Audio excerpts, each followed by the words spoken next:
Hi everybody, welcome to StashBlaster Quilts. I'm Maria Spitalnik and I am here to help you make your quilts a little quicker and to be able to make more quilts in less time.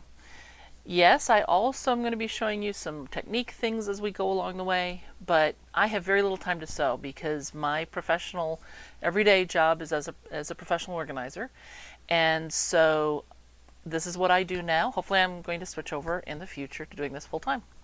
But I missed the last stream because I was in sunny San Diego. I spoke at a conference. And so after the tip for today, what I'm going to do is I thought I'd show you a PowerPoint of my trip. And I'm also going to do a little bit of housekeeping right after the tip. Okay? So this session, what I want to talk about is what do you do after a trip? The first thing to do is actually to get fully unpacked. There's nothing worse than pulling out a carry-on bag and find out that somebody left smelly laundry in it from your last trip in your bag. So the first thing that I did when I got home, which was fairly late in the evening, but it wasn't too late, is I opened up the bags and I took out the stuff I needed to get out right away. And then first thing the next morning, because I scheduled time into my calendar for this, I got the laundry into the machine, I unpacked all the presents that I bought, and I got them wrapped so that I would be able to give them out right away. So for example, I had a gift for my office assistant, so he got his right away. I didn't even wrap his, I just took it down. And a thank you gift for my son for running everything in our absence. But the idea is, I got all of the presents wrapped and name tags and everything put on them so that I didn't have to worry about it last minute because I got home just before family arrived for Thanksgiving. So we got home and I had the one day, the next day I had clients, and then the next day was the Wednesday before Thanksgiving. So I was pretty much jammed. So I knew that in order to be able to give gifts at Thanksgiving to people that they'll open at Christmas or Hanukkah or whenever they celebrate their holidays, I needed to get it done right away. Now, I get that from my mother. Her thing was always, she hated paying for her postage and she hated not knowing when the gifts arrived. So the next time you saw someone, you always took the presents for the next holidays with you, wrapped with names on it so that they would have them and you wouldn't have to worry about them getting there. So we would always go up there for Thanksgiving and we did our present exchange then, and then we opened them at the appropriate times. So I came home and the first thing I did was I got that all wrapped and ready to go. I unpacked my toiletries bag and I refilled all of the contents because I was gone for 2 weeks. I went through quite a bit of things like my sunscreen, my face cleanser, moisturizer, that kind of stuff. So I refilled all of that so that toiletry bag is ready to go. We haven't talked about a go bag here yet, but I think it's really important to always have a toiletry kit and possibly some clothes ready that you can grab in an instant and get out the door. And this is super important as we have aging parents. There were several times that I just grabbed, my toiletry bag has its own handle, so I'd put that over my shoulder. I'd grab a hastily packed suitcase. I had a list of what went in the suitcase, so I would know to grab, 3 pairs of pants, 3 pairs of underwear, just to make sure that I didn't forget anything important, like my medication, etc. That all got slammed into the bag and I was out the door. It's just so important to make sure that you have enough going on in your head. You don't want to forget your own medications, especially those of us that are on pretty high potent meds that could have life-altering problems if you don't take them. Now, luckily, I'm not in that camp yet. Oops, I keep touching the microphone. I'm sorry. I'm not in that camp yet, but it's important to be ready. So inside my little carry-on bag that I would take on a plane if I had to go somewhere, I've got that abbreviated go bag list. And I have that completely packed toiletry bags ready at all times. So since I came home, laundry, gifts, repack the toiletry bag, aired out the suitcases just to make sure that we didn't bring home any funky scents. It's also a good idea to check it for things like bed bugs in the process to make sure that you didn't get any. I also want to make sure you understand that with bed bugs, it doesn't matter how many stars your hotel has. They are everywhere. It's always good to double check just to make sure that you don't start an infestation at home. If you find any, then spray everything down with 90% alcohol or higher, and you'll be fine. Okay, that kills larvae, eggs, everything. The problem is if they get breeding, it's a lot harder to deal with than it is immediately. So just that's a little extra aside thing. So again, your tip of the day is to make sure that you get everything unpacked right away. And if you don't have a go bag, we can talk about that more in depth later. So that's our tip. Now the housekeeping thing. Apparently, as soon as I left on the trip, StashBlasterQuilts.com crashed. So it's been down the whole time. And so I had asked you to vote for what quilt we were going to do as a group next. So what I'm going to do is I'm going to wait until January. So you have all of December to think about it and put in a vote. You can either leave a note in the chat, or you can write to mail@StashBlasterQuilts.com and send me an email. Now the email's working even though the website isn't. So unfortunately, my husband is my techie, and with Thanksgiving and payroll and everything else that had to happen the instant we got home from the trip, he hasn't had a chance to even look at it yet. So I'm not sure when he's going to get it up. He has told me he will get it up as soon as he can. But even beforehand, you can go ahead and write to this email address and give me your choice. So what are the choices again? Okay, so number 1 is a beginner quilt. And what that means is it'll be probably squares and rectangles and that kind of thing. Not a lot of matching seams, etc. The whole idea here is, and I should have told you this part first, I'm sorry, but the whole idea is that you're going to pick one of these 4 categories.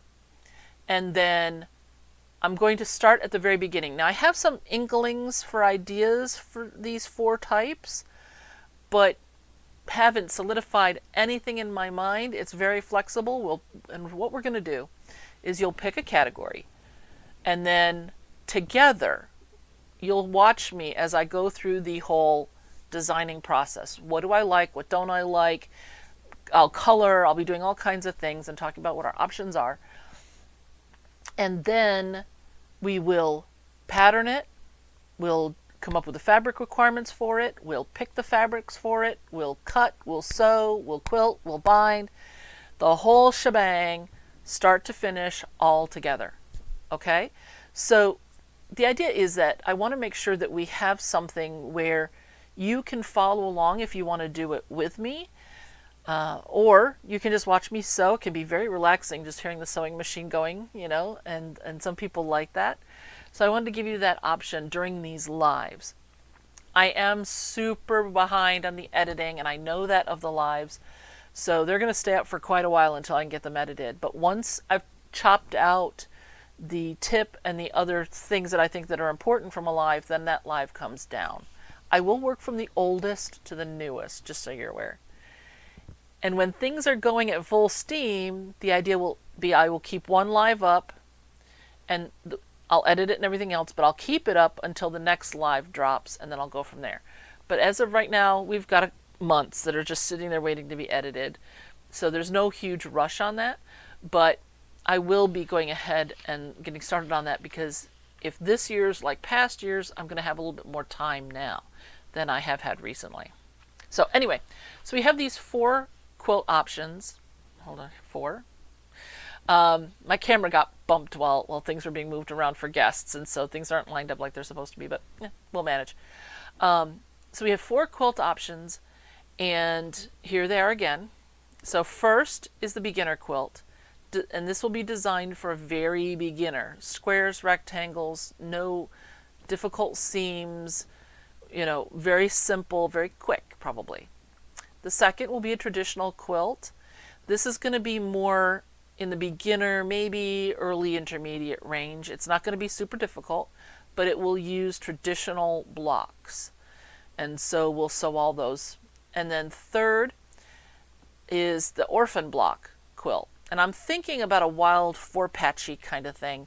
I've mentioned here in the past that I do a lot of 4-patch sewing when I'm tired, it's the middle of the night or whatever. And I'll just sew 4 patches together. Well, what do you do with them? So we're going to come up with something to do with them. I also use 4 patches a lot for my leaders and enders. So I have a ton of these sitting right in the big bin over there that we can play with. And then the last one is a 3D modern quilt. I was kind of thinking that this could be fun. Maybe what we'll do is put like 4 quilting elements, like a diamond, let's say, and then from the center have it explode out to the corner, and then maybe a square that explodes, etc. So the idea is that we'd have kind of this X formed out of these shooting out shapes. So it'll include all of those angles to get all of those motion wedges into place. So that one's going to be quite a bit more difficult. So that's why I wanted to leave it up to you guys. I didn't want to do something that would be tougher unless that's what you want to see. Now, like I said, this is something that we're going to do start to finish. So if this is something where you're not sure of your skills, or even if you want to watch something more difficult being done, that's fine.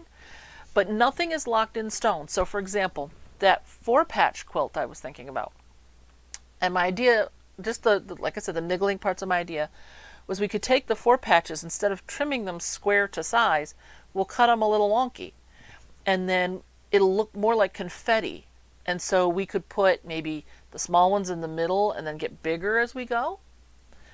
Because I think one quilt with little teeny tiny wedges might get a little bit too much. We might want to have it get bigger. But I haven't decided that yet. Like I said, none of this is decided. Or we could maybe put a path that kind of arcs down and then get bigger as we go down the path. Well, okay, I arced it. Well, whatever, you know what I mean. So as we go up from that wavy center line, it'll get bigger. We have lots and lots of choices.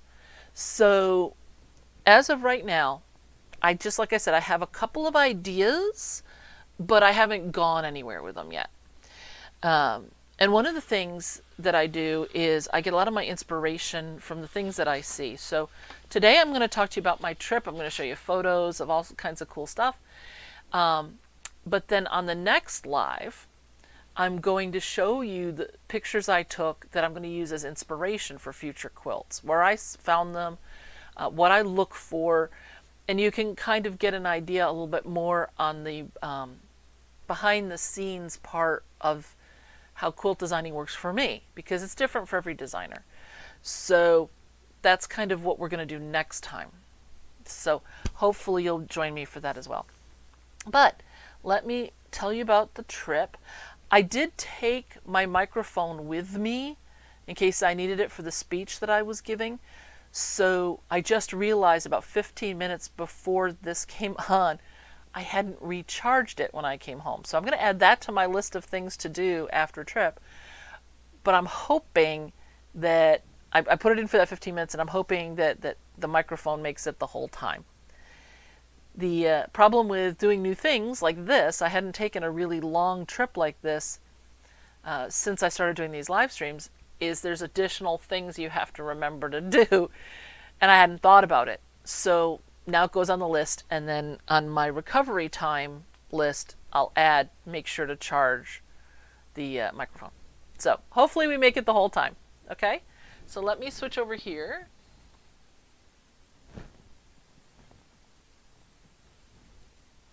This should be it. There we go. Okay, so let me start up here. Now hopefully you are seeing. No, it's not. Hold on one second. Hold on. I found out that when I did my editing of the slides that they didn't come out quite right. So on some of the slides, particularly at the San Diego Zoo's Safari Park, you'll see some dotted lines behind and some writing that says, like click here. Please ignore those. I got as many edited as I could, and I stopped at 1 minute to 7. So please forgive me for that. But anyway, so first we flew into the San Diego airport, and we saw these signs, which I thought was a fun way to look at social distancing. Oh, by the way, I'm not a huge photo taker, so this was another whole experiment for me to be able to take all these pictures. So please forgive quality and quantity and everything else that's going on here. But next, in the airport, they have this light feature. And as it goes, I hope you can see the dark swimmer in the middle. They actually move, and you watch them swim down the length of this whole long stretch. And the stretch itself undulates, as you can see. I thought this would be a really cool thing to do on a quilt sometime. So this may be one that we wind up doing in the future. But I thought this was like super cool. So when we got to the resort where the speech was taken, this is the sign they had behind the front check-in.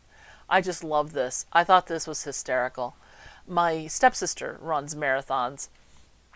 And I don't know why. So I also sent her a copy of that. And then this was in the elevator, which I thought was really fun because, you know, I would love to be, if I was a goldfish, to have a shark fin to wear and scare everybody. But also in San Diego at breakfast, we saw this. It was way up by the ceiling. It's not a place you would normally see it. But I thought it was really kind of cute that they used quilt patterns to paint a rooster of all things. So we left San Diego after the convention and we went and stayed in Hollywood. Now in Hollywood, when we were on our way there, we stopped at a rest stop. And we also were going to go and pick up like California brochures to make sure that we had plenty of things to choose from for the trip. So I walked into the bathroom. This is the nicest bathroom I think I've seen outside of like a 4 or 5 star hotel ever. And so I just had to take some pictures. So I made sure there was nobody around, and I took these pictures. So this is the tiling inside the actual stall.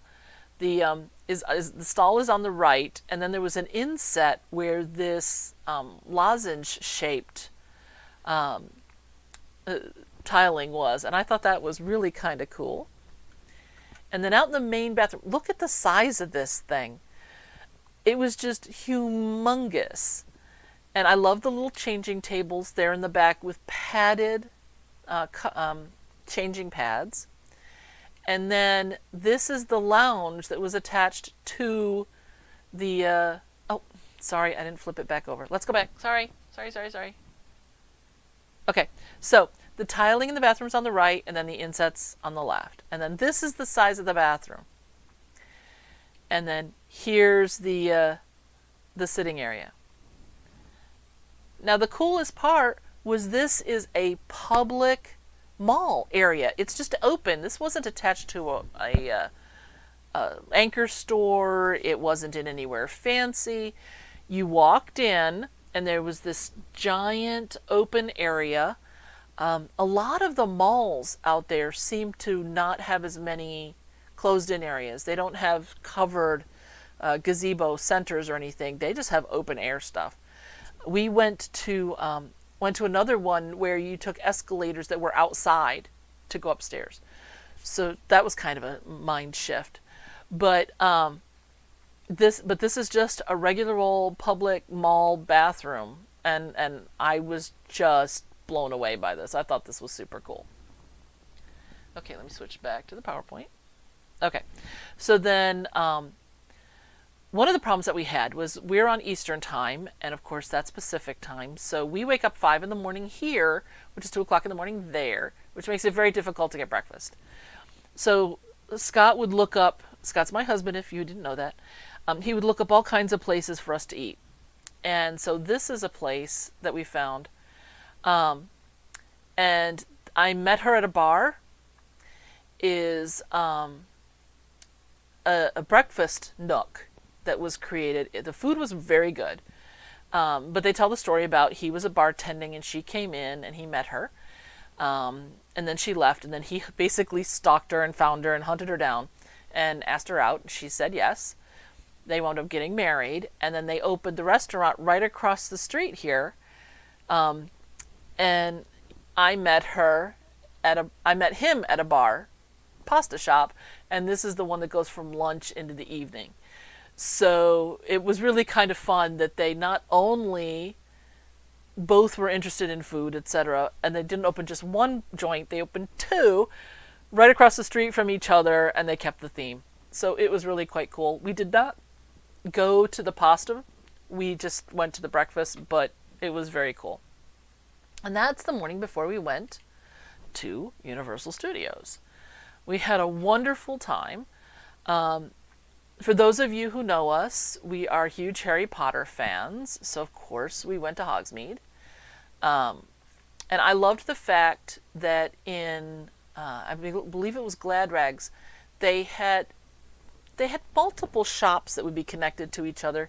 So although it looks like it's one shop, it's not really. You'd have like Honeyduke's here, and then you'd come over this way, and Zonko's would have part of it over here.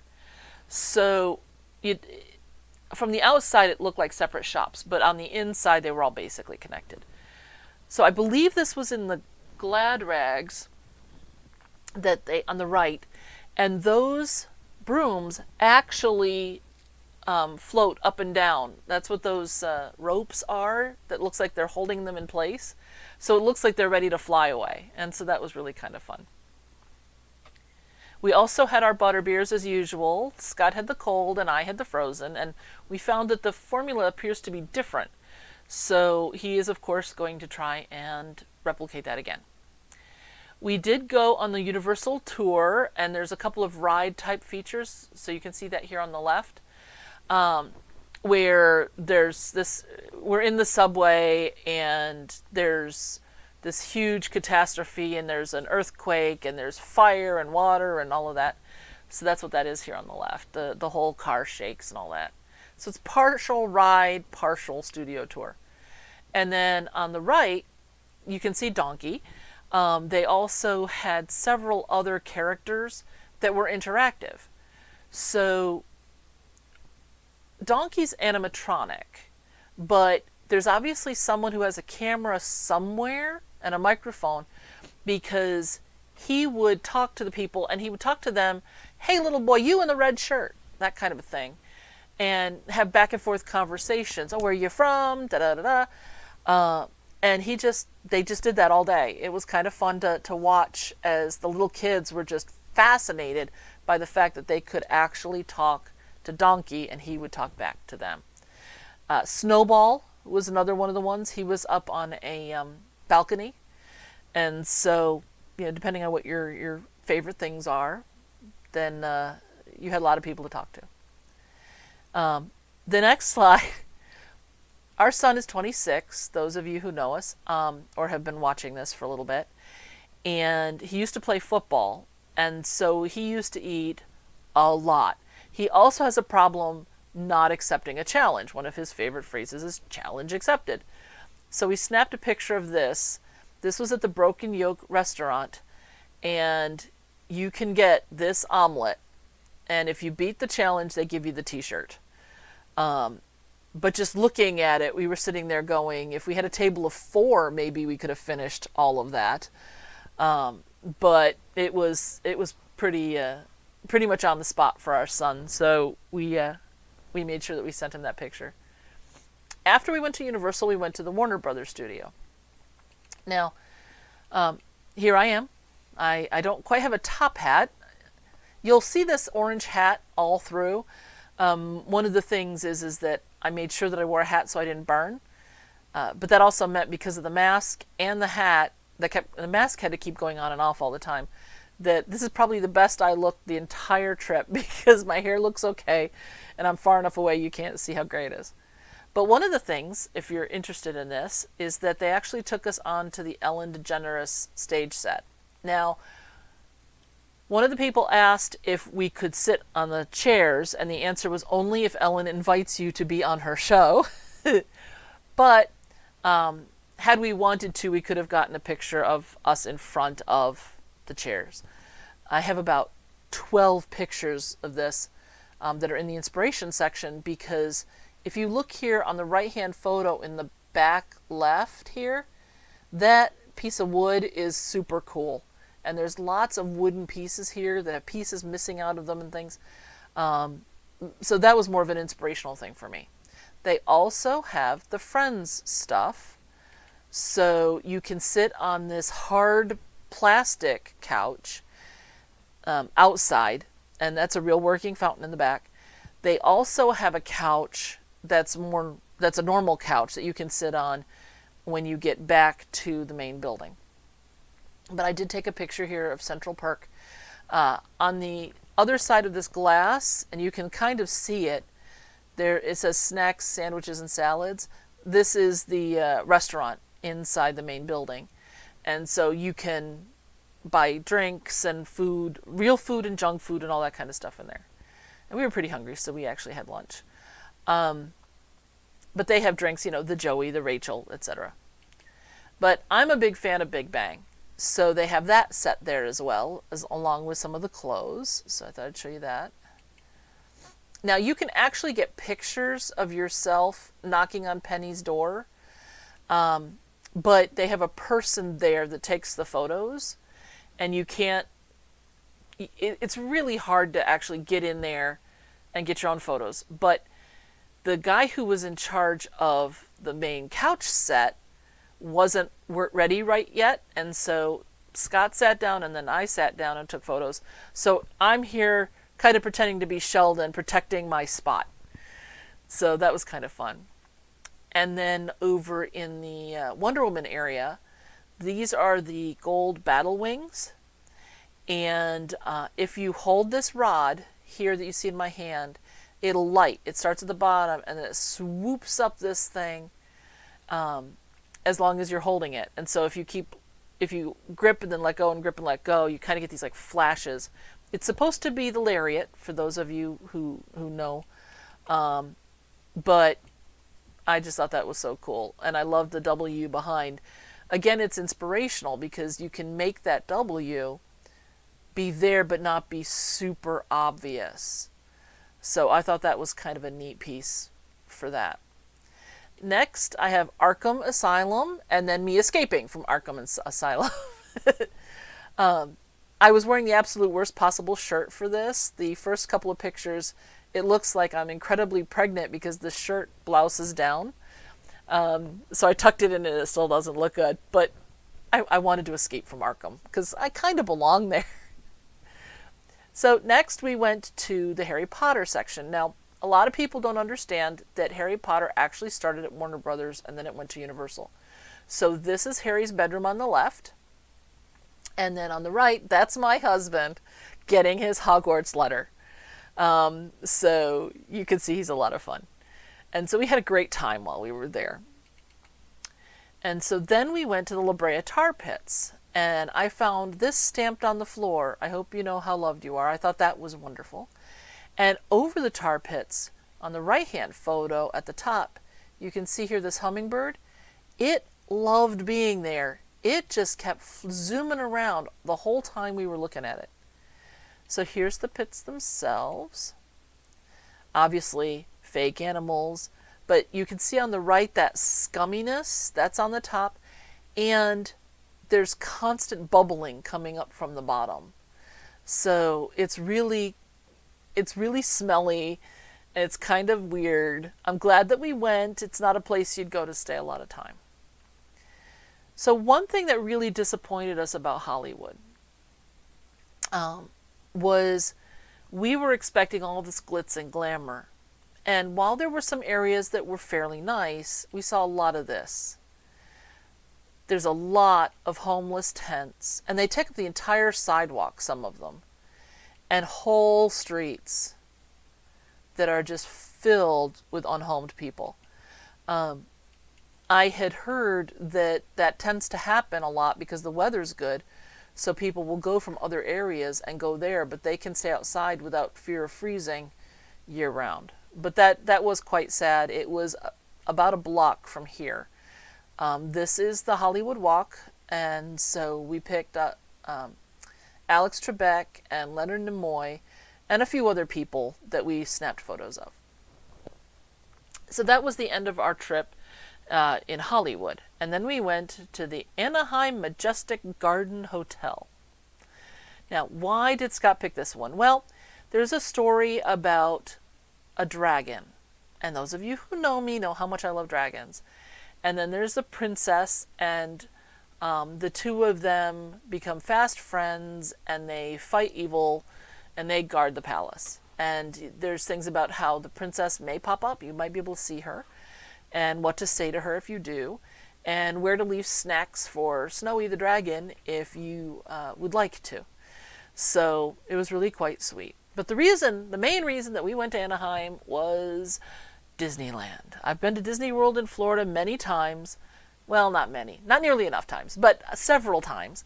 And we had heard that they have things in LA that they don't have in Orlando.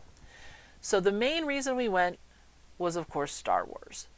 Now, I've got to say that this was the best set ever. Just everything so fit in.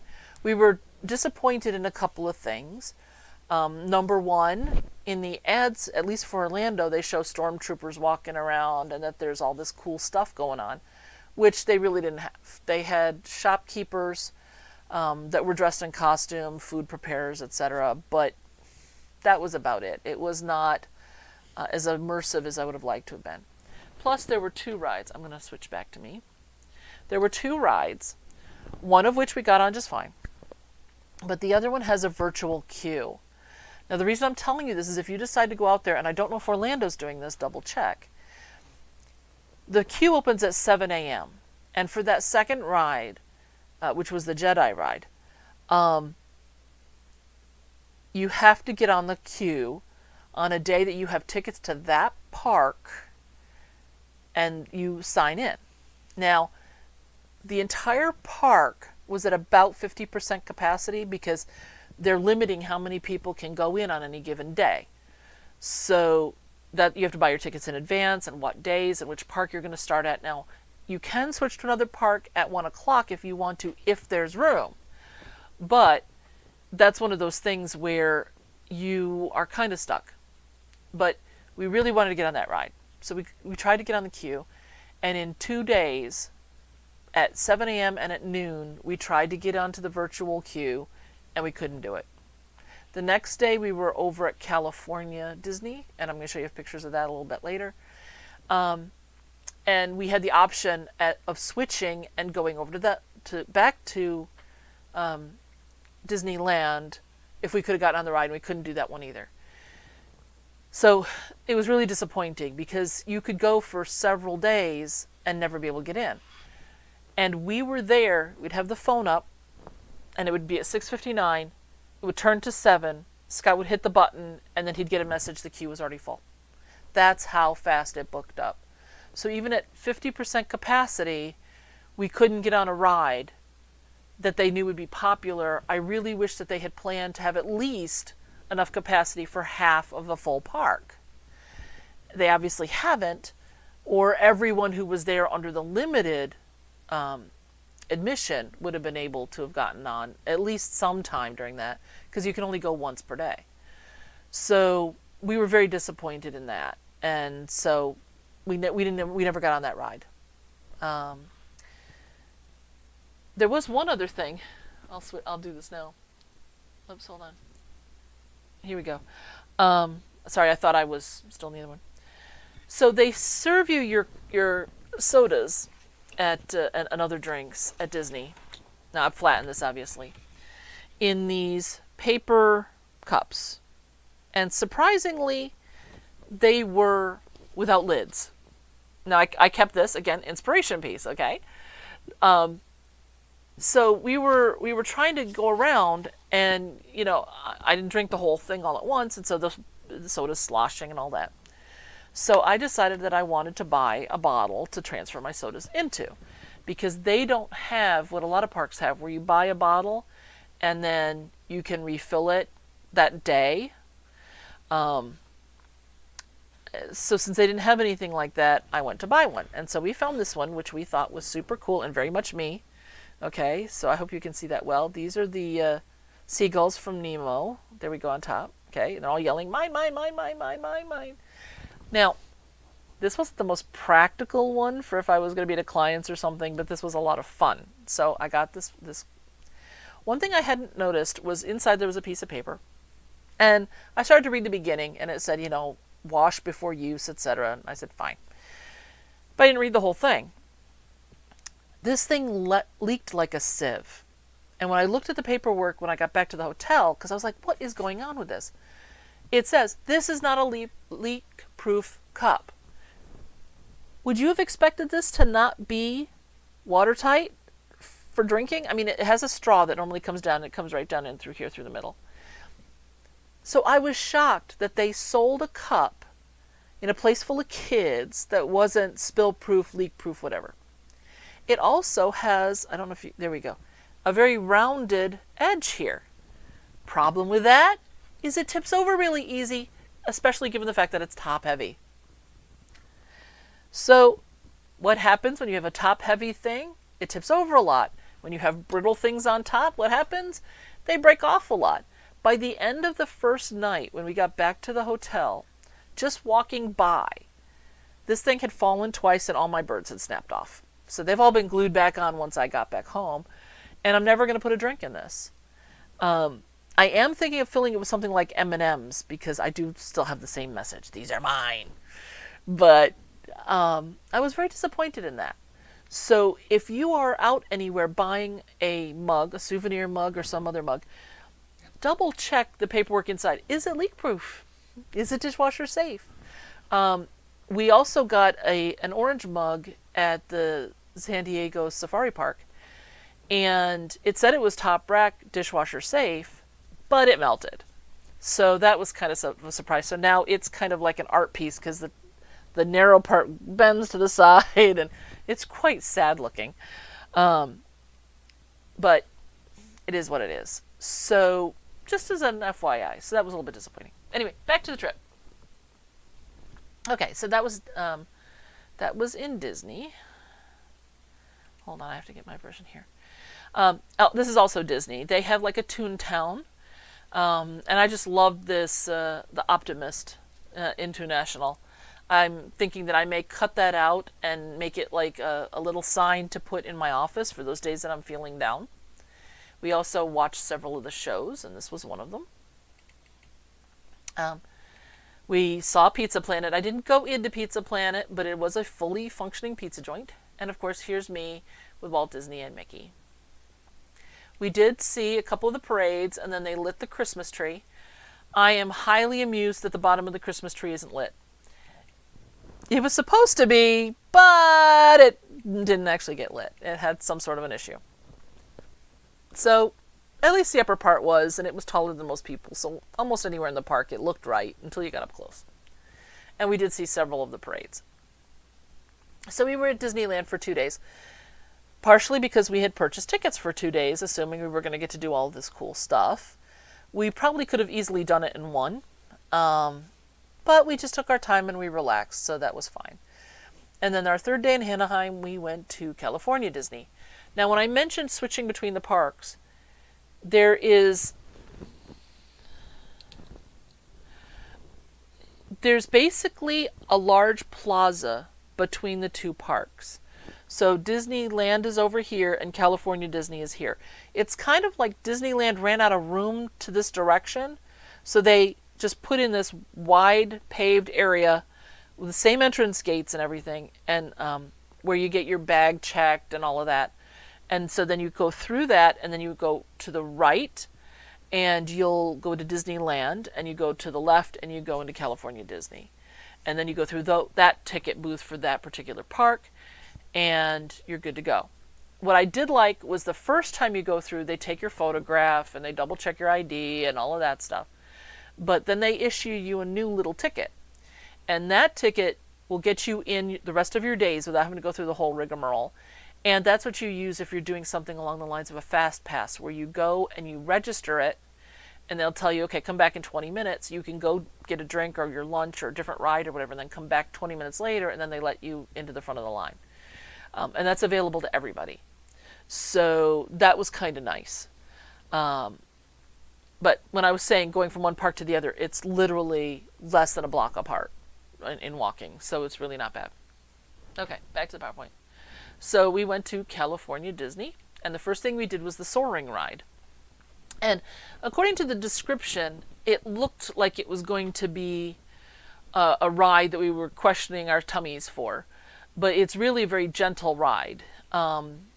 It's an overhead carriage, and it's almost like you're in one of those giant parachute wings, and you're just floating between things. And then the scene changes every time you go through a cloud or something like that. And it takes you around the world. But it was beautiful, and it was gentle, and it was a very nice ride. And then we went to the Emotional Whirlwind. And if you look back here, you can see these balloon shapes right here behind Joy. And then there's a little box underneath, and this just goes up and down very gently. It's designed for little kids. But no matter how I tried, I couldn't get Disgust to be happy about it. But we had a wonderful time on that. I mean, it's a very simple, nothing ride. But the design work on this was just gorgeous.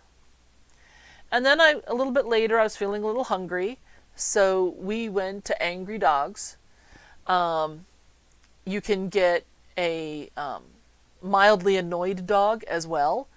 The difference is a mildly annoyed dog, and these are just hot dogs, comes with a bag of chips, and the angry dog comes with a bag of the hot French fries, but they're not real French fries, they're the chippy kind of French fries.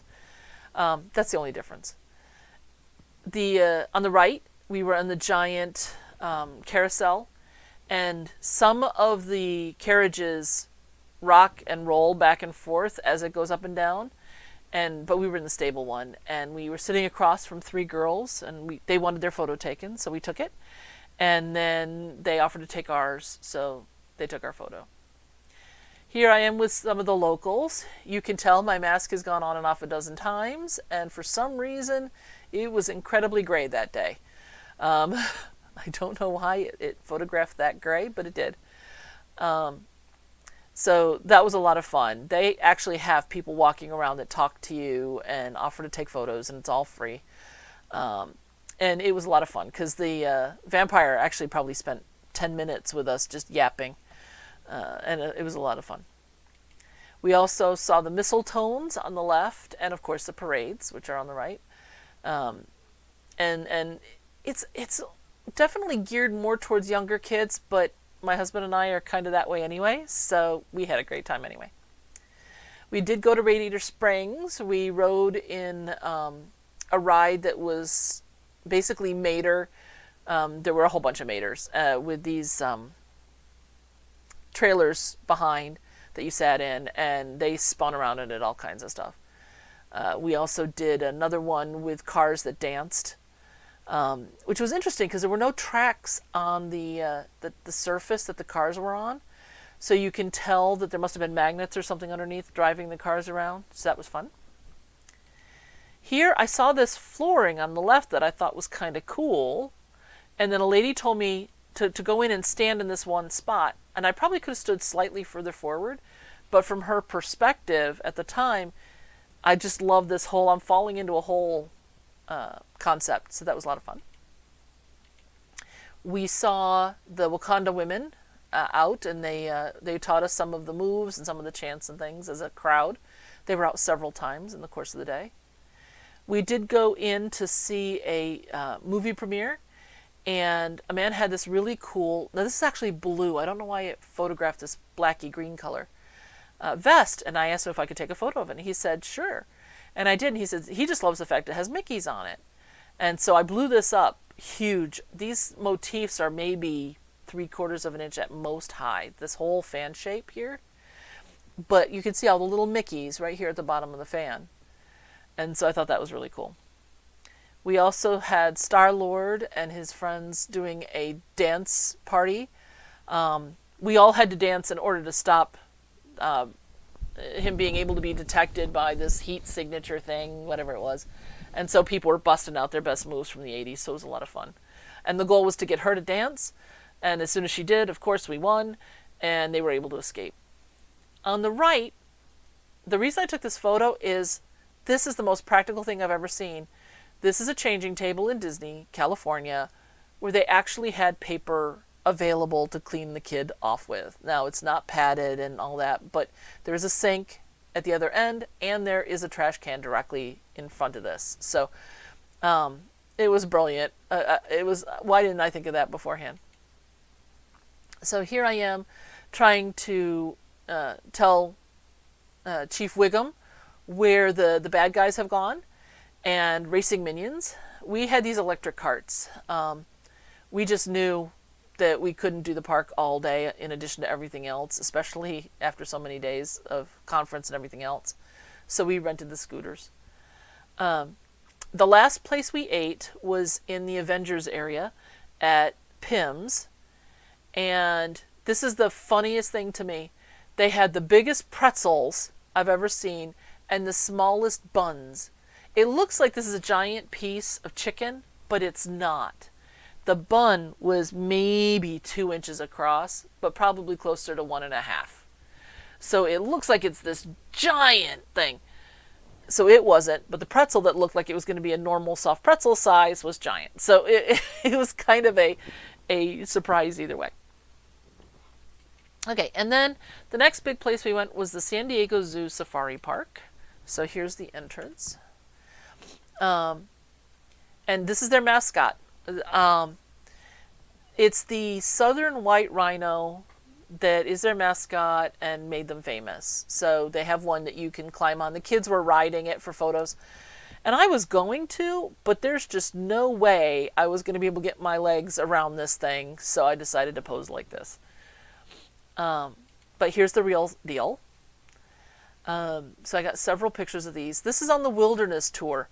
And this is where they take a truck full of people right down in next to the animals. So if the animals wanted to, they could have come right up to the truck if they wanted and said hello. A lot of these photos were taken long distance, and I've zoomed in for these, but it was just amazing to look at all of these. And so they told us all about them. These are some of the giraffe. There's 2 different kinds. There's another set of giraffe later. So these are more common and the lighter shade of brown. The other ones are a lot darker. Wildebeest. I don't know the names of a lot of these animals, so you'll have to forgive me. These are the only birds in this part of the park. There's other birds later that I'll show you. But these are the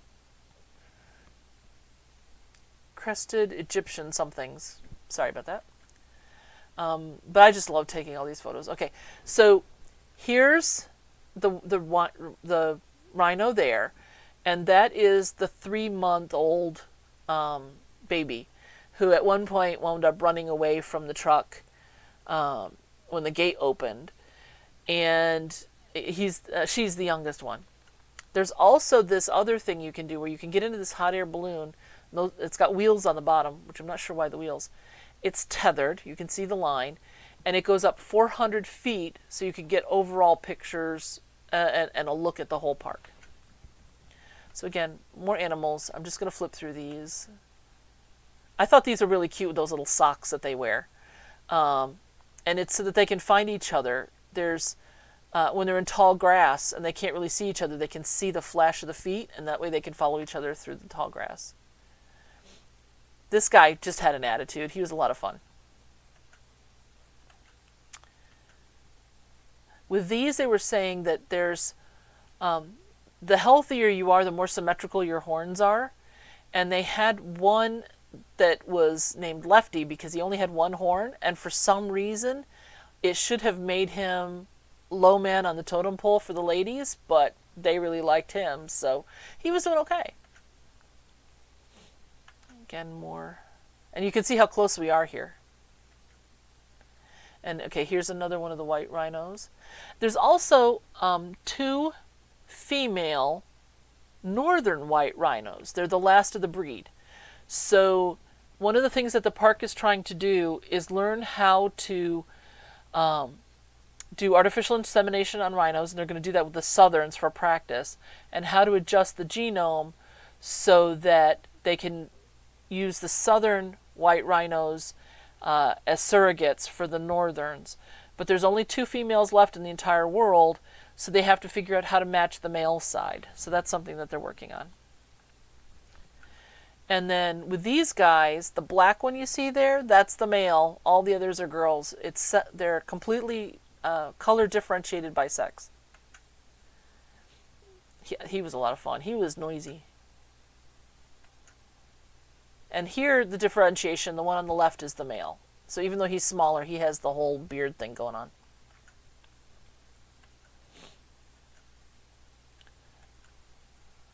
The kangaroos, you can actually go on the sidewalk and they can come right up to you if you want to. But it was after their first romp of the day, and so everybody was just sleeping. That's when we started to see more birds.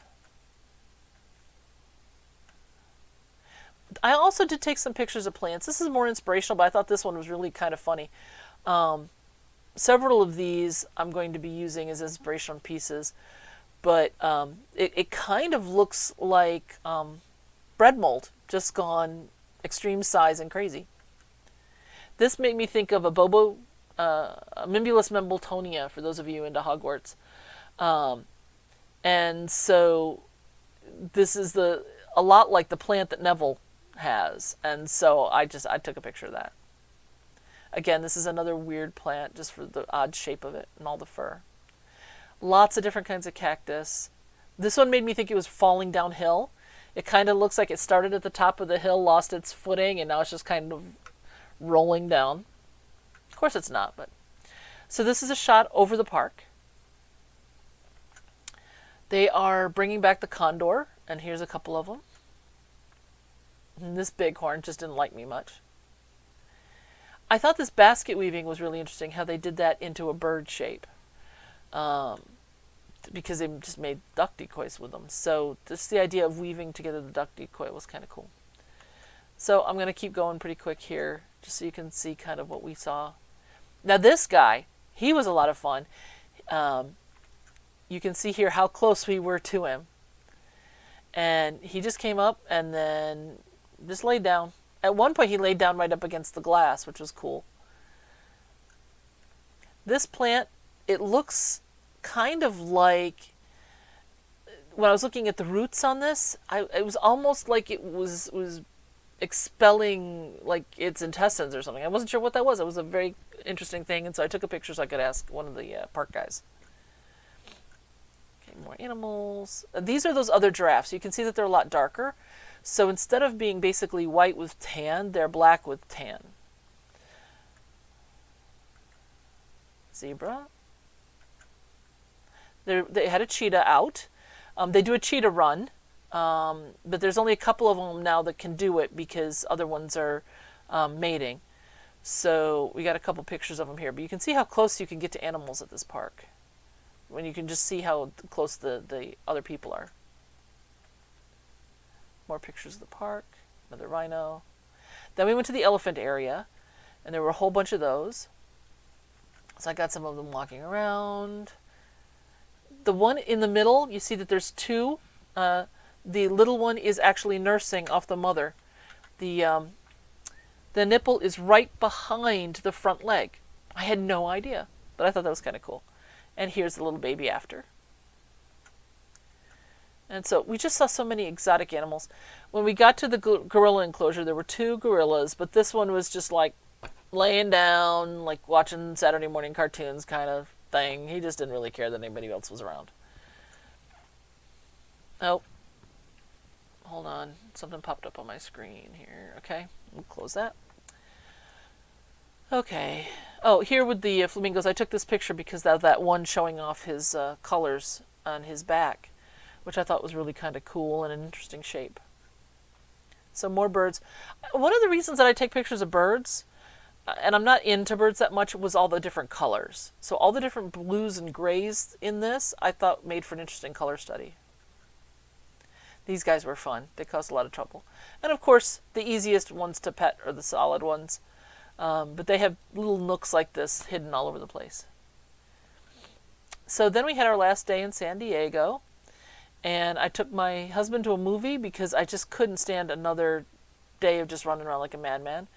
And we also went to the beach. And we found this castle somebody had made in the course of the day. We didn't get there till just before sunset, really.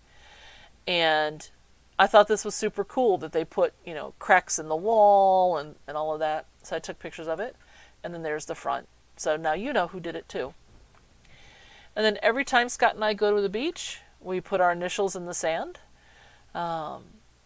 We also do it for friends and things that ask us to do it, just as a thing. And then last, there's our view of the Pacific. You can just see the tiniest hint of red in the clouds. Unfortunately, that's all the red we got that day. The clouds were just too thick, so we did not get a good sunset. I had really hoped to see one. I've seen gorgeous sunsets in the Atlantic, like in the Gulf of Mexico, but hold on, what's this doing? But I'd never been to the Pacific, so I really wanted to do that. And unfortunately, it was the last day, so we didn't get to do it again, which meant I told Scott he's got to take me back to California. So hopefully we're going to get to go back there. And it's possible that I will have a speaking thing out there, so somebody will help pay for it, which will make it nice too. But anyway, so that was my trip. You can kind of see what I was looking at. And the next time, we're going to get more into the architectural photos I took and the other inspirational photos I took. And we talked about a few things in this, like the colors on the birds and things. But I thought you'd like to see. If you've never been, it's really cool. The last full day that we were there, the one day we went to the beach, we were going to go to the San Diego Zoo proper. But by then, it was just, we'd had way too much. And so it was time to just relax before the flight, since the next morning we left the hotel at, I think, 4 or 5, one of those two, just to get to the in the morning in order to get to the airport and do all of that. So we knew it was going to be a pretty hectic day, so we took the day off pretty much. So there's only a couple of minutes left. So number 1, I want to remind you, please pick one of your 4, the one that you like the best: beginner, traditional, the orphan blocks, or the 3D modern, and either leave something in the chat or send it to mail@StashBlasterQuilts.com. Anytime you send me something there, I'm more than happy to answer questions, etc. And this can be not just quilting organization or things like that. This can be a question you've got on anything, because I'm more than happy to answer it. And if it's not too specific, I will share it here without your information, but I will share it with other people so that they'll get a chance to hear it as well. So I had a wonderful time. Thank you for allowing me to miss last time. I hope that you enjoyed today. I took almost 2,000 photos on this trip. Actually, I took just over 2,000 photos because I borrowed my husband's camera for some of them. So some were at convention, so you'll never see any of those. And so you can tell that I had to really handpick to get you some good photos for this. But although I'm not generally a picture taker, I knew I was going to be sharing with you, and I thought that you might enjoy it. I hope you did. And when we do the inspirational stuff, you'll kind of see the things that I'm looking at and for, to kind of get me going for the next time. So one more for the end of the year. And then we're going to start off January with a brand new quilt, and we'll do it together. So have a wonderful time. If I don't see you before the holidays, have a wonderful time. Happy Hanukkah to those that are celebrating that now. And I will see you the 3rd Wednesday of the month, because it's the 1st and 3rd Wednesday of every month that I'm here. And so, ta-ta, have a great time. Now let's go do some sewing.